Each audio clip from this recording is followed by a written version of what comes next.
The first Christmas, without our hindsight, is an interesting event in time for us to think about.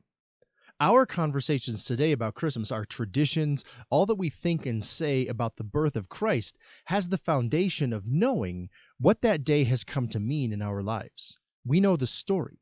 We know who he was. We know what he did. We know the importance of his birth to 33 years later when he conquered death itself. But on that first Christmas, none of that was clear. No one knew that this baby would walk on water and teach others how to become fishers of men. No one knew that this baby would heal the sick and raise people from the dead. No one knew any of that yet. So today I want you to consider that first Christmas from the perspective of not having any of this hindsight and from the perspective of some of the different people involved in the story that we know so well. Joseph, he was a man who followed the laws and traditions of his time, and that included registering his family for the census. This just so happened to be near the time when his wife was going to deliver her baby, but that was not a reason for Joseph to skip the census. Since Joseph was in the line of David, he had to go back to his family's town to register, and that town was Bethlehem. He made the wise decision to not go by himself and have Mary come with him. And because Bethlehem was known as the city of David, Joseph and Mary would have been welcomed to town, and he likely would have known how to find accommodations for his family as needed.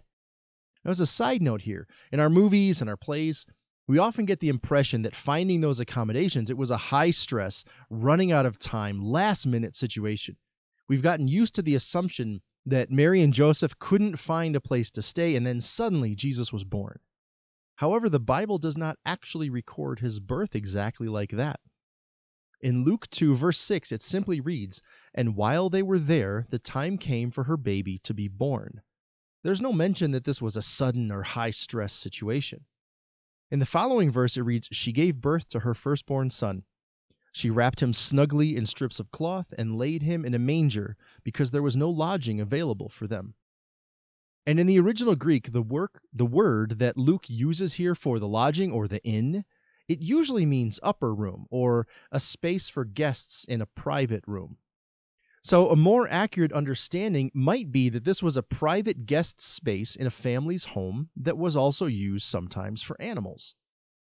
Now, according to the best estimates, Joseph and Mary traveled about 80 miles from Nazareth to Bethlehem. It would have been a long journey. And we don't know exactly how they traveled. It might have been that Joseph walked the entire distance while Mary rode on an animal. An 80-mile walk to the very first Christmas would have been quite the walk. I'm pretty sure neither you nor I have walked that far for a Christmas celebration. Now, when Jesus was born, many were waiting with hope for a king to come and save them. They thought it would be an earthly king, born of a royal bloodline, who would rule and free them from the Romans and anyone else holding them down. They had hope in such a king and had been holding out that hope for generations. For the men and women of the day, their hope would be fulfilled, but it would end up being filled in a way we can still struggle to comprehend today. The hope we have today includes our knowledge of who Jesus really was, but for them, imagine how this story unfolded from their perspective. Instead of a royal birth with great fanfare, Jesus was born in the most humble of situations. As a mother and father, I think that Mary and Joseph likely had the same hope that most parents experience at the birth of their child. That everyone's healthy, that mom is doing okay, that baby is doing okay. Remember, back then, childbirth could be a very dangerous time. Hope for a safe birth, that was very real. And when Jesus was born, who in the immediate surroundings knew what had just happened? Mary knew, and Joseph knew. They knew that Jesus was unlike any other baby, but even they didn't know yet the full meaning of Jesus, all that he would do, the miracles he would perform, and that he would become the Savior of the world by defeating death itself.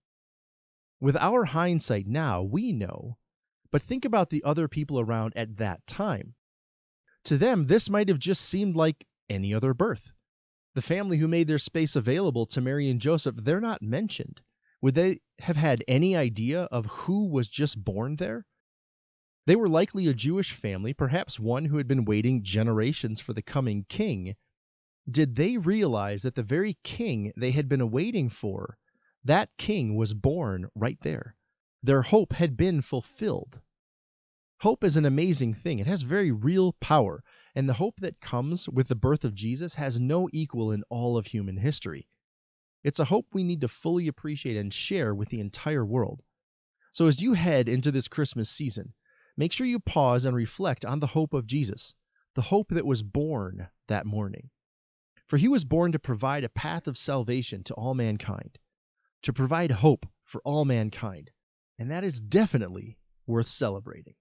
Now, for the next few weeks, I'm going to continue with a couple episodes related to Christmas, including a longer episode that I'm going to release just before Christmas itself. I look forward to sharing those with you.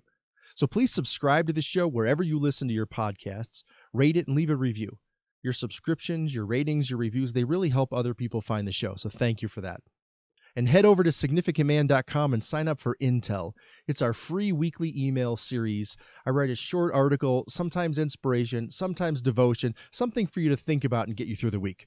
So head over to significantman.com and sign up for Intel today. All right, enjoy the next show.